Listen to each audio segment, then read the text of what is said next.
Yo la team, j'espère que vous allez bien, vous avez passé une excellente journée. On se retrouve ce soir pour une nouvelle vidéo de pronostic sportif spécial Europa Conference League avec 8 rencontres au programme et je te laisse regarder. Honnêtement, la carte elle est magnifique. Si toi aussi tu aimes les paris sportifs, je t'invite tout simplement à mettre ton plus beau pouce bleu, à t'abonner sur cette chaîne YouTube, mais surtout à rejoindre mon canal public 100% dédié aux paris sportifs. Je me répète encore une fois.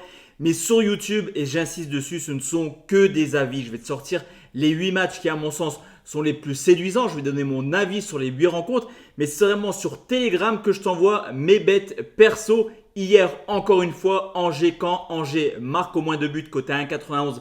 Ça passe. Et le but de Johnny côté à 2,27. Donc n'hésite plus. Le lien est dans la description, mais également en commentaire épinglé de cette vidéo. On commence avec l'Atalanta Bergame qui reçoit le Sporting du Portugal. Forcément, c'était les deux favoris de cette poule. Tout se passe très bien. Ils sont aux deux premières places. L'Atalanta en tête avec 10 points. Le Sporting deuxième avec 7 points. L'objectif pour Bergame, il est simple vu qu'ils ont gagné lors du match aller. Il suffit de prendre un point du match nul pour assurer la qualification et surtout la première place qualificative directement pour les huitièmes de finale. On le sait également, Bergame, c'est une équipe très performante à domicile qui a seulement perdu 2 fois en 8 matchs cette année. De son côté, le Sporting a certes un bilan à l'extérieur plutôt honorable depuis le début de saison. Mais c'est vrai que sur les deux gros tests au Portugal, que ce soit à Benfica ou alors à Braga, ça s'est conclu par 0 victoire. Donc sur ce coup, je vais partir sur un match nul remboursé si Bergame s'impose ses côtés à 1,81. Le Maccabi reçoit le Stade Rennais, un match qui se joue à Budapest et qui sera donc à huis clos. On connaît les problèmes du côté israélien, une équipe de Rennes qui là aussi peut assurer sa qualification. C'est un début de campagne plutôt parfait, 3 victoires, une seule défaite du côté de Villarreal et c'est une équipe de Rennes qui va mieux également. Le changement de coach a eu pour effet un effet justement psychologique, victorieux 3 buts 1 contre Reims, au contraire du Maccabi qui clairement manque de rythme. Il y a eu seulement 2 petits matchs en novembre. Est-ce qu'ils ont la tête au football comme la sélection israélienne? Personnellement, je ne le pense pas. On l'avait vu lors du match aller. Il y a quand même une classe d'écart entre Rennes et Maccabi. Donc on va partir sur une victoire des Rennais côté à 1,67. Haken reçoit Leverkusen, duel des extrêmes entre le bon dernier, les Suédois d'Haken avec 0 points et 13 buts encaissés, alors que Leverkusen marche sur l'eau, on va y revenir, mais 4 victoires en 4 matchs d'Europa League, une sélection qui est très en forme actuellement, surtout offensivement, avec 12 buts marqués, et même cette équipe de Leverkusen est inarrêtable cette saison, 17 victoires pour un seul match nul contre le Bayern Munich. Je me dis qu'il y a également un match très important ce week-end contre le Borussia Dortmund. Le Bayer Leverkusen a fait le taf en Coupe d'Europe. Ils vont tranquillement attendre maintenant les huitièmes de finale au mois de mars. Et sur ce coup, pourquoi pas voir les Suédois capables de marquer un but. D'ailleurs, sur les 12 matchs déjà européens joués cette année, 9 fois les Suédois ont marqué. Donc les deux marques à 1,53 est plutôt pas mal. Marseille reçoit l'Ajax. C'est le choc de cette journée des Marseillais qui peuvent également assurer leur qualification en cas de victoire. Et c'est vrai que cette compétition, elle donne vraiment un bol d'air frais aux Marseillais qui en championnat sont complètement à l'agonie. Une seule victoire sur les 9 dernières rencontres pour l'Olympique de Marseille.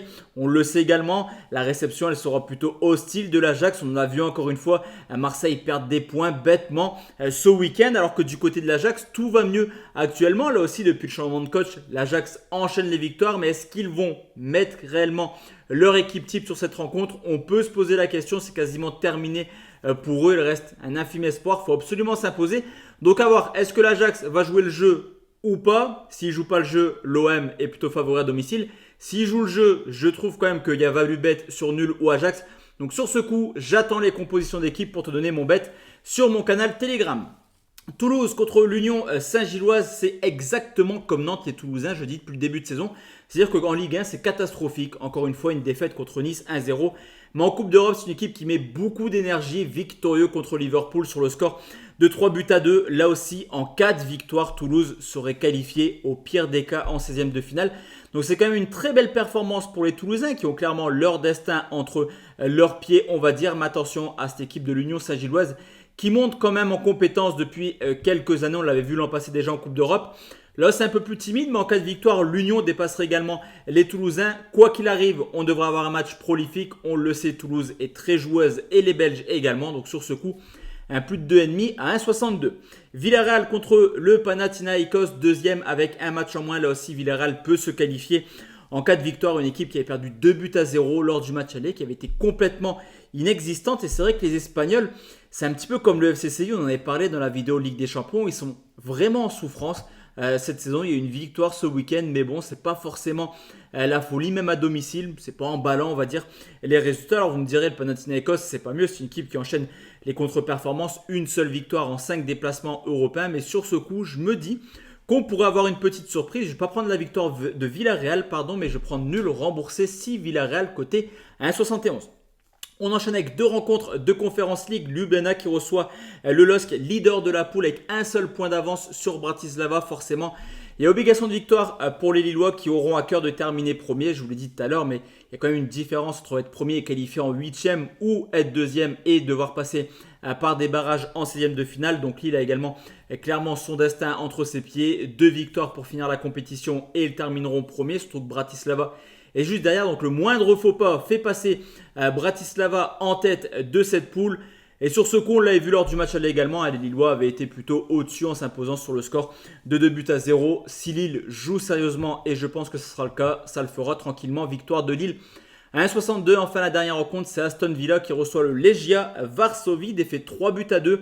Lors du match aller, un match nul mettrait Aston Villa tout de même deuxième de la poule. Obligation de victoire pour les Anglais qui pourraient, en cas de victoire par 2 buts d'écart, prendre quoi qu'il arrive la tête de cette poule pour la suite de la compétition. On le sait également, Aston Villa à domicile, c'est une machine à victoire. 9 victoires cette saison, dont 5 par au moins 2 buts d'écart. Les Polonais, ils sont courageux. Ils ont également l'appui du public à domicile, mais à l'extérieur, c'est une toute autre histoire. On l'a vu, 10 buts encaissés en 5 déplacements européens cette année. Donc je vais partir sur une victoire de Villa par au moins 2 buts côté à 1,67. Donc voici la team, mes avis concernant l'Europa Conference League. On se retrouve forcément dans la fin de semaine. Il y aura la Ligue 1, la Ligue 2, la Première Ligue, les top matchs européens. C'est une semaine complètement folle. Donc n'hésite pas à rejoindre mon canal public directement en description. Bonne soirée, ciao ciao.